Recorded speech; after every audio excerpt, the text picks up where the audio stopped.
こんにちは。旅と鉄道のチャンネルです。今回は新潟県坂町駅から始めたいと思います。それどこやねんとなる方も多いと思うので、地図で見てみますと、新潟県は横に長い県で大きく地域を分けると、昔の日本の首都京都から見て近い方から上越、中越、下越となりまして、坂町駅は下越地方の自治体は村上市にある駅となります。それでここ坂町から県をまたいで山形県の米沢までを結ぶ路線を、米沢の米と坂町の坂を取って米坂線と言いますが、この路線が2022年の夏に大雨による豪雨災害で多大な被害を受けまして、その後列車が現在に至るまで運休している状況でございます。なので手前が米坂線専用のホームになりますが、ここに列車が来ることはなくて、今回は代行バスで途中の今泉まで行き、そこからは列車が動いておりますので、乗り換えて終点の米沢を目指したいと思います。ではとりあえずバスは出発。駅からほんの1分ほど走りますと、新潟県らしいのどかな田園風景が広がります。車内はこんな感じ。乗客は15人ほど。個人的にだいたいローカル線を乗るときは青春18切符のシーズンがお得なので、その時期に利用することが多いのですが、今はシーズンではないので割と空いてる印象でございます。今バスが走っているのは国道113号線となりまして、隣に見えている大きな河川は荒川という川になります。ここは狭隘な地形の中に川と道路と線路が並行して進んでおりまして、頻繁に鉄橋を渡ってまた戻ってきたり、車窓を見ていると楽しい路線でございます。これは四国でいうところの沈下橋みたいな感じでしょうかね。なかなかいい感じでございまして、あと対岸の集落に向かうのにこのような鉄道のトラス橋みたいな橋を渡っていく、これもなかなかいい感じでございます。続いてはレアな鉄橋。鉄道模型マニアなら一度は組み立ててみたいと考えるじょうろ式トラス鉄橋になります。続いては黄色の鉄橋。これもなかなかレアだと思います。というように挙げればキリがありませんが、今後どのようになるか現在協議中のようですが、たとえ廃線になったとしても今のような鉄橋など一部の施設は地域の景観として残してもらえれば嬉しい限りでございます。こちらは大雨の止んだ直後の坂町駅の様子。それからところどころでこのように鉄橋も崩落しておりまして、線路はかなりの数が分断されております。ここは警報器があるので一応踏切があったであろうと思われます。また無事であってもこのように線路全体には雑草が生い茂っております。さて現在協議中の内容についてですが、一つは JR 東日本による単独での再建、もう一つは第三セクターによる運営、あとは上下分離方式、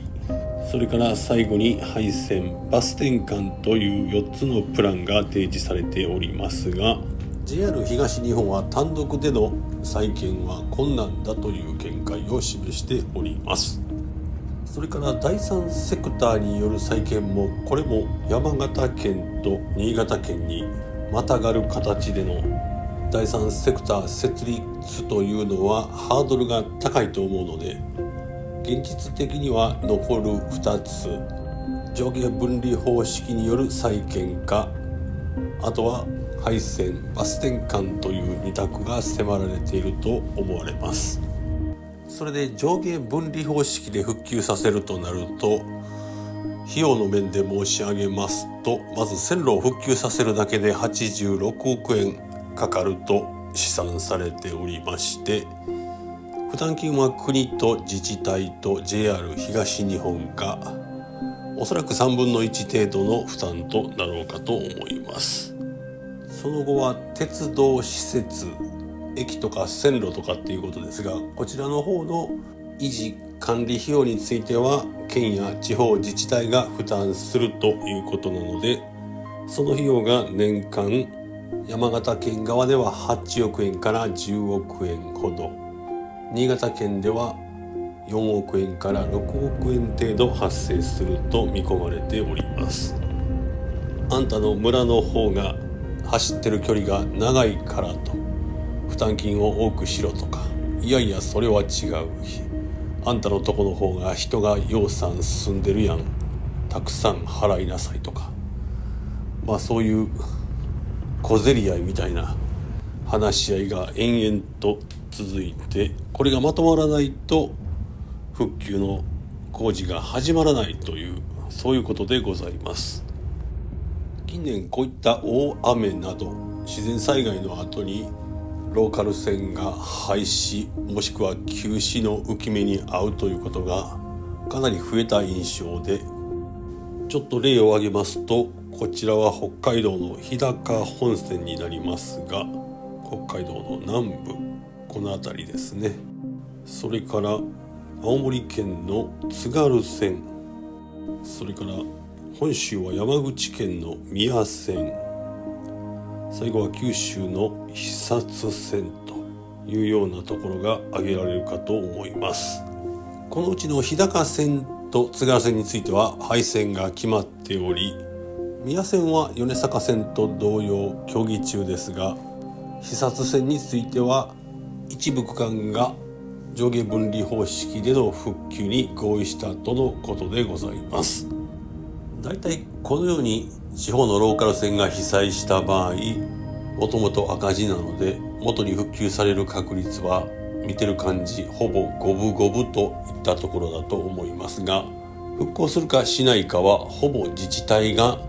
決意を持って税金を投入できるかどうかが焦点となっております。復活した一例としては、この近くの福島県から新潟県にかけての只見線という路線が挙げられるかと思います。ただここも協議が長くて、災害から11年の年月と多大な費用をかけて2年ほど前に復活したばかりで、成功したかと言われるとまだちょっとわからないというようなところでございます。ではバスの方は列車が来ないのに律儀に踏切で一旦停止をしながら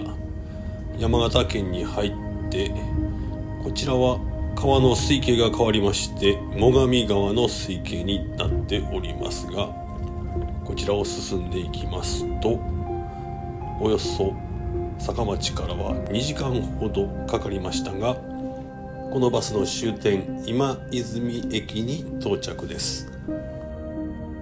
この駅には山形鉄道フラワー長井線も乗り入れておりまして、山形新幹線の赤湯方面や長井荒戸方面に乗り換えが可能でございます。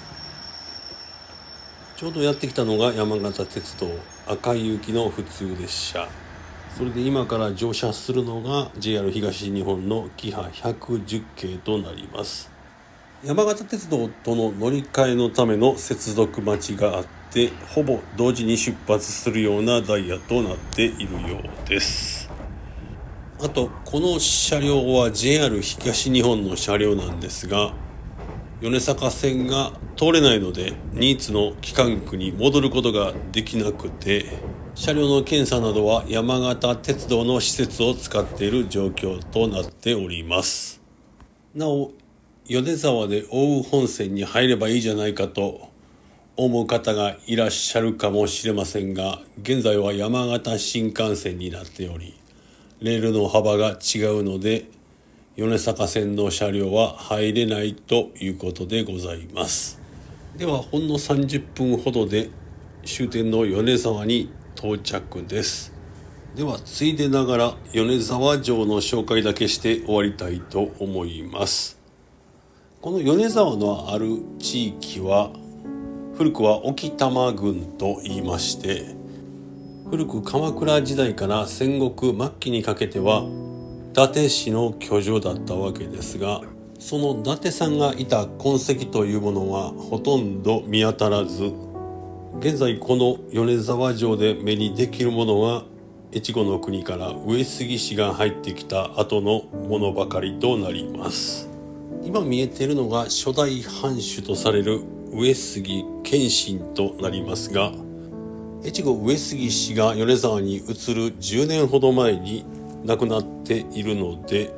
謙信の墓は米沢にあるようですが、彼はこの米沢に一度たりとも足を踏み入れたことがない人物になります。なのでここに入部してきたのは謙信の養子である景勝と家老の直江兼続になりますが、彼らの話をすると動画が1時間ぐらいかかりそうなので、今回は割愛してこちらの江戸時代中期の名君と言われる上杉鷹山先生をご紹介したいと思います。なせばなる、なさぬはならぬ何事も、ならぬは人のなさぬなりけり。これを関西弁に訳しますと、やったらできるねん、できひんのはやらんからや、という風になりますが、彼はこういった名言を残したんだけでなく、灌漑工事を行って農地を広げ、養蚕などの産業をいろいろと起こして借金だらけだった藩の財政を立て直し、死者数十万人に上ると言われる天明の飢饉でも米沢藩は一人の餓死者も出さずに乗り切ったと言われている名君でございます。意外と日本よりも海外での評価が高くて、こちらはケネディ元大統領の娘さんキャロライン・ケネディさんですが、彼女も絶賛しているようでございます。地元で肉屋さんの名前になっているのはどうかと思いますが、上杉鷹山のことを詳しく知りたい方はこちらの藤沢周平先生の漆の実の実る国、こちらを読まれるといいかと思います。では最後に上杉神社に参拝しまして、米坂線や他の旧線状態のところが鉄道として復興できるように祈ってまいりまして、この動画も終わりたいと思います。ではご視聴ありがとうございました。